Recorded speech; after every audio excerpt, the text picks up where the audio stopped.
Hello guys, आप देख सकते हो आज हम ये क्वेश्चन करने वाले हैं। तो ये जो क्वेश्चन है काफ़ी ठीक ठाक से सवाल है और इससे आपको बेसिकली कुछ चीज़ें रिवाइज हो जाएंगी। तो यहाँ पे हमें एक फंक्शन गिवन है एक्स का, इसमें बी एक एक्स्ट्रा वेरिएबल है। ठीक है, हमें क्या बोला है कि एम बी, ठीक है, एम बी। तो यहाँ पे बी वेरी कर रहा है इस एम वाले में, तो एम क्या रिप्रेजेंट कर रहा है, minimum value of this function. ठीक है, तो डिफरेंट डिफरेंट बी की वैल्यूज़ के लिए एफ ऑफ एक्स की मिनिमम वैल्यू को ये रिप्रेजेंट कर रहा है। हमें बोला है कि रेंज बता दो।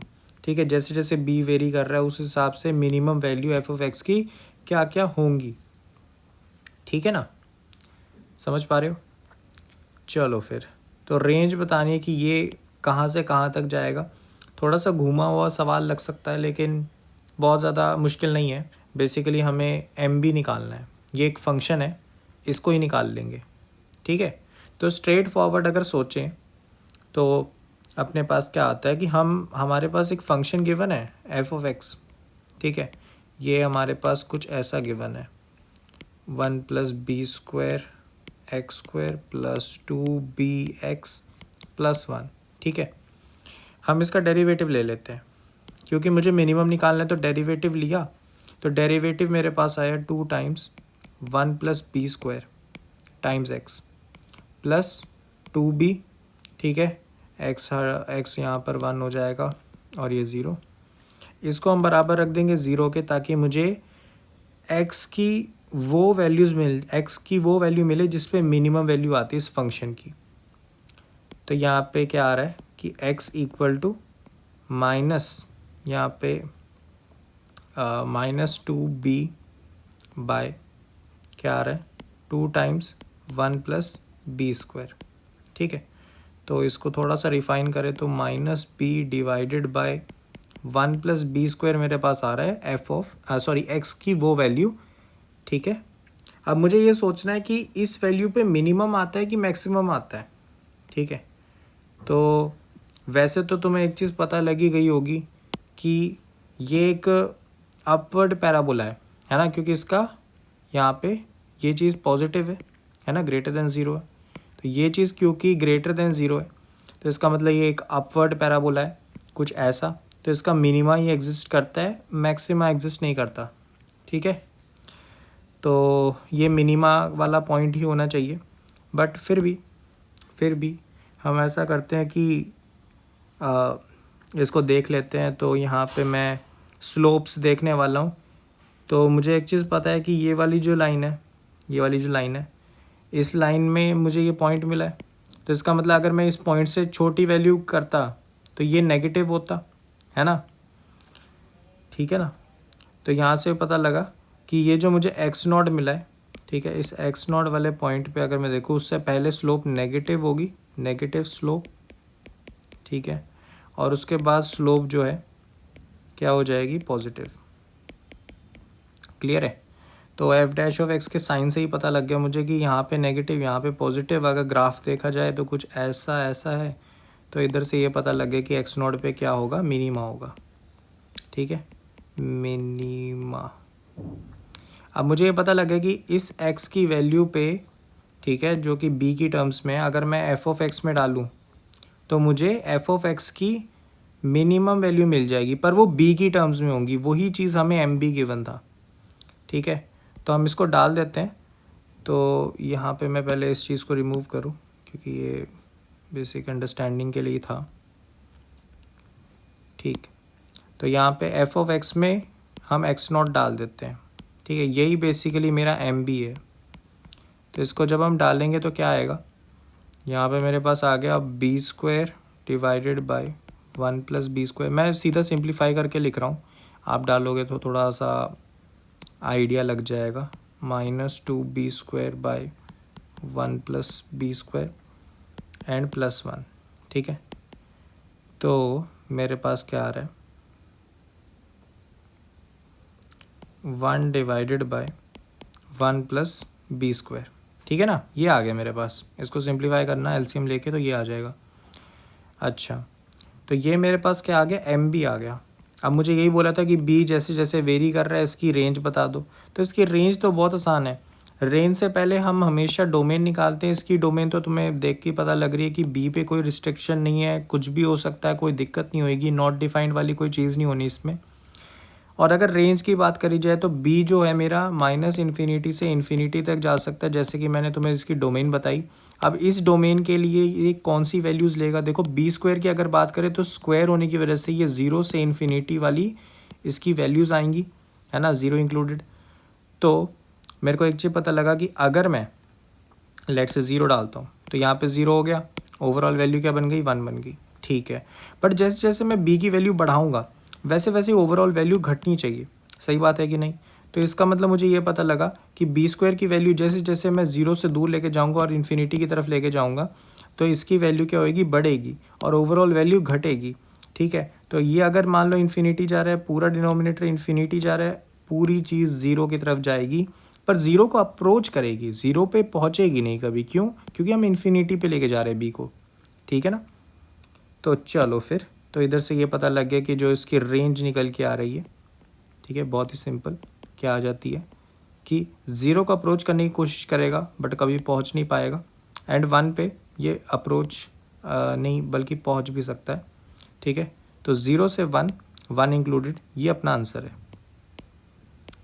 क्लियर है ना, ठीक है। अब ये बात है कि ये तो हमने कर लिया बिल्कुल स्टैंडर्ड मेथड से। क्या कोई और तरीका है इस क्वेश्चन को डील करने का? Let's think of another way जिससे हम इसको सोच सकते थे, ठीक है। Let's think of another way, तो इसको हटाते हैं, ठीक है, और अब सोचते हैं फिर से कि इस क्वेश्चन में क्या कर सकते थे, क्या कुछ और तरीका है। तो देखो फंक्शन को अगर ना तुम थोड़ा सा अलग तरीके से लिखते हो, इन द सेंस कि 1 प्लस बी स्क्वायर था यहाँ पर, इसको तुमने स्प्लिट कर दिया, ठीक है, और जो बी स्क्वायर एक्स स्क्वायर है ना उसको इसके साथ ग्रुप करके होल स्क्वायर कर दिया, तो तुम्हें क्या मिलेगा, तुम्हें मिलेगा X square plus B X का बी एक्स प्लस 1 का होल स्क्वायर। क्लियर है, ये तुम्हारे पास फंक्शन निकल के आएगा, ठीक है ना, समझ रहे हो। अच्छा, तो हमें क्या बोला है इन्होंने अब कि ये तो अपने पास निकल के आ गया, ठीक है। अब मेरे पास ये फंक्शन तो निकल के आ गया, क्या मैं इसमें कुछ सब्स्टिट्यूशन कर सकता हूँ, कोई सब्स्टिट्यूशन जो इसको आसान बना दे। क्लियर है, कोई सब्स्टिट्यूशन जो इसको आसान बना दे, बताओ भाई, कोई सब्स्टिट्यूशन है?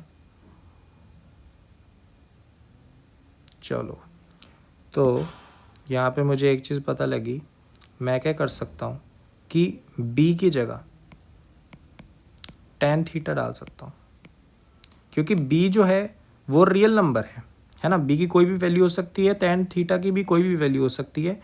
तो बेसिकली b की जगह मैंने क्या डाल दिया, tan थीटा।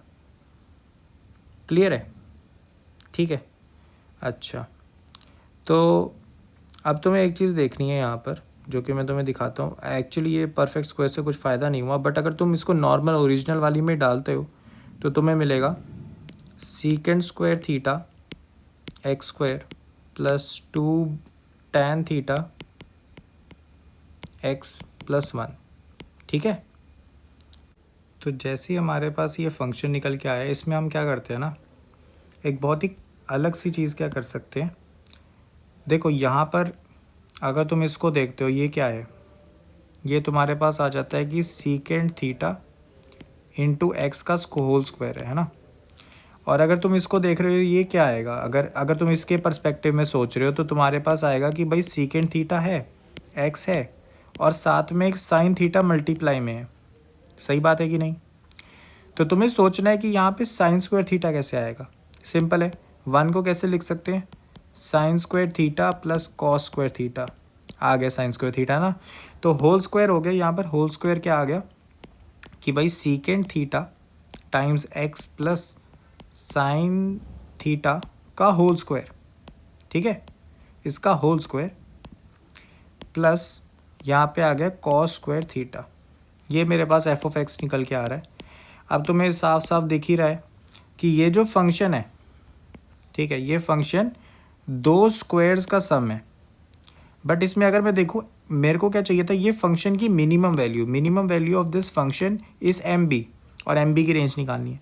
तो इसकी मिनिमम वैल्यू क्या होगी, मैं एक्स को कंट्रोल कर सकता हूँ, है ना, एक्स को कंट्रोल कर सकता हूँ और मिनिमम करना है। मिनिमम कैसे होगा कि एक्स ऐसा रख दूँ कि ये चीज़ ज़ीरो हो जाए, ठीक है। तो एक्स क्या होना चाहिए, minus sine theta divided by secant theta, इसका मतलब minus sine theta cos theta, ये अपने पास आ गया। तो ऐसा एक्स हो सकता है, बिल्कुल हो सकता है, एक्स पे तो कोई रिस्ट्रिक्शन थी ही नहीं। तो इसका मतलब ये चीज़ क्या हो जाएगी, ज़ीरो। तो मुझे ये पता लगा कि एफ ऑफ एक्स की अगर मिनिमम की बात करी जाए तो वो मेरे पास आता है कॉस स्क्वायर थीटा। क्लियर है। अब मुझे ये देखना है कि देखो मेरे पास टैन थीटा क्या था, बी था, है ना, टैन थीटा बी था, और ये मेरे पास क्या आ गया, minimum of F of x. तो यहाँ पे तुम क्या कर सकते हो ना, या तो इस कॉस स्क्वायर थीटा को ऐसा लिख दो कि तुम इसको बी की टर्म्स में लिख सको, ठीक है, या तो तुम ऐसा कर लो, क्योंकि तुम कॉस स्क्वायर को कैसे लिख सकते हो कि ये क्या है, 1 divided by secant square theta, और वैसे इसको 1 divided by 1 plus tan square theta.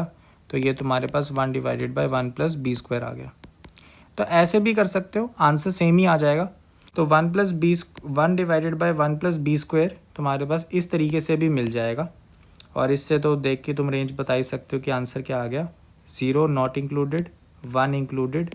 तो ये अपना रेंज आंसर है, ठीक है।